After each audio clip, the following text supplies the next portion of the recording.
Thank you, Madam Chair, and your Selection Committee for giving us the opportunity to submit our views on this very timely bill that has come into the House. My name is Paul Morgan. I'm Chairman of Wakatu Incorporation, the Rārua Atiawa people from Motueka, and the Y56 claimants. And we have that there because the Public Works Act is a very specific issue that has concerned us over many years and the owners in relation to our lands. Next to me I've Robert Taylor, he's General Manager of Manaki and Wakatu Incorporation, and Karenza is our Associate Director and actually the author of the submission to you today as a lawyer. So it's great to have them here. We support this bill, and we're certainly very pleased that the Māori Party and had the good fortune to pluck it from the ballot box. I think it's a wonderful process we have here, and it's great to enable public debate. We believe that this Act, the Public Works Act, over the course of time has been inquired into substantively in terms of the impact on Māori through the tribunal processes, and it's the implementation of that has been detrimental to our Māori interests, including our own. Our landowners have suffered badly under the legislation. We have extensive research and have submitted that to the Waitangi Tribunal with regard to our own specific lands. And there are many examples of our land that was taken without consent or compensation, and in circumstances where the taking of our land was unnecessary. One example is Auckland Point School. We think it's quite important, and if we can provide the maps, they've been distributed. As a case study, essentially, I don't know if many of you know, but Auckland Point School is in the centre of the town. It was on the foreshore prior to the reclamation of much of Nelson Harbour, and Wakatu essentially administers the, and you can see on this map, you can see the buildings there. We hold, it's very simple, to the central lands in this map, and on either side there's other lands there that were part of the original block and were taken under the Public Works Act in 1920. Now this is an interesting thing because we're ministers and owners of a portion of the block, and of course we've had aspirations over the years in talking to successive governments to have the land returned in the event that education is no longer serviced on that at that location. And that's a potential distinct possibility because the population is changing in the area, and Auckland Point School may not be required in the future.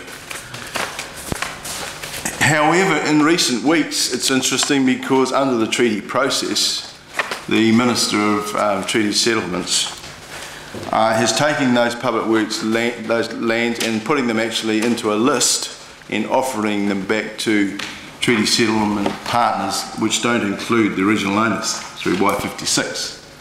Now we think this is unethical, it's not moral, it may be lawful, and we've been having a debate with the Minister on it, but it provides a classic example of how the system of the Public Works acts against the interests of the original owners. And we put it forward to you as an example of why we support this bill. We are grateful to be here and we support the main objectives of the bill for the following reasons. It is appropriate that land be returned to the former owners, in our view, when it is no longer being used for the specific purpose for which it was taken. So it's the intent thing.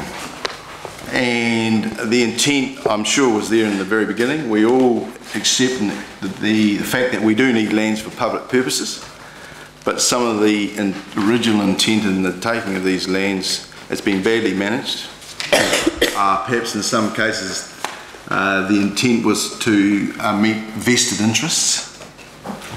So it's time that these matters are reviewed and we look at it from a principled basis. This reform.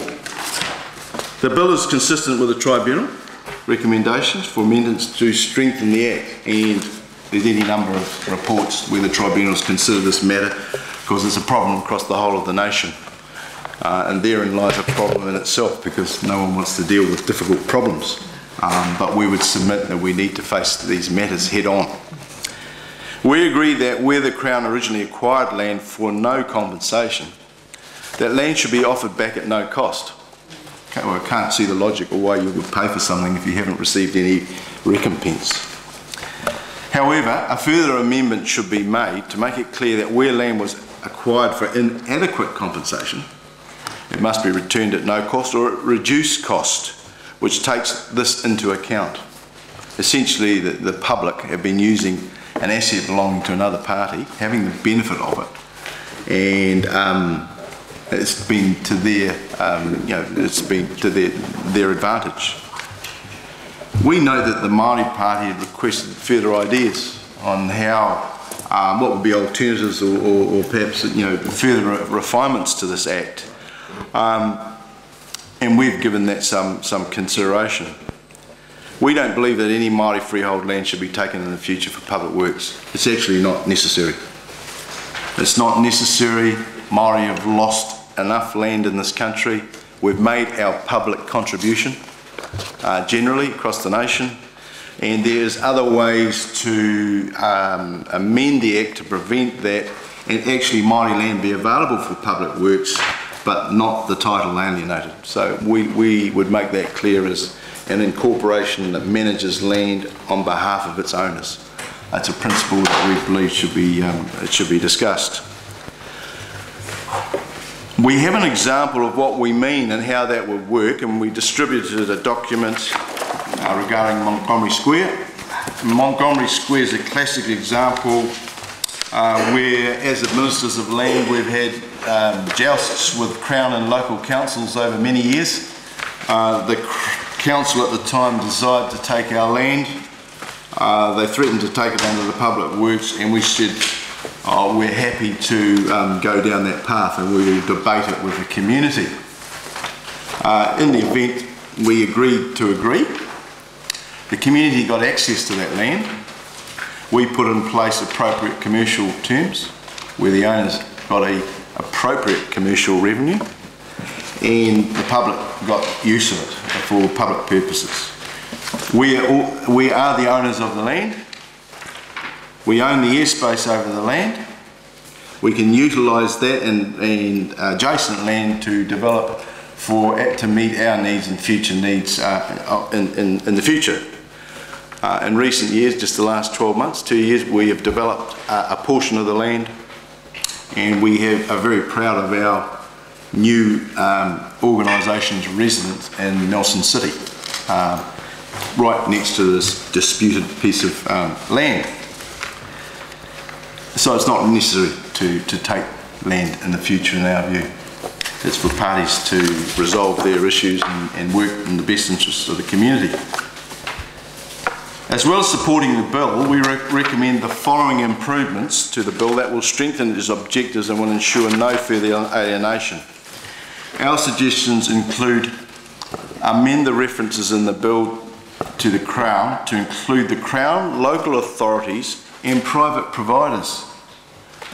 At the moment, the Crown can transfer this land between agencies, it can send it to a local authority, it can actually sell the land to private individuals,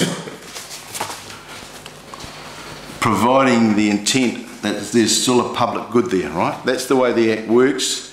The Auckland Point School situation that we're in is a classic example of that, where the Crown is going to transfer the title to someone else other than the owners, original owners.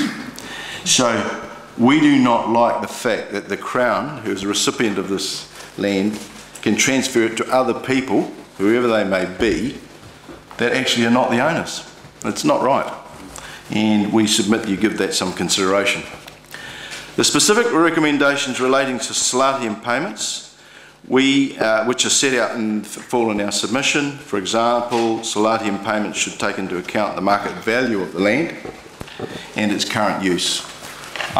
We're land administrators, we're expert in valuation of land. We know where we've got a commercial deal, we know where we've lost out through various statutory regimes, and our lands have been subject to them for more than 150 years, and we've had to put up with the legacy of that as we administer our way out of a living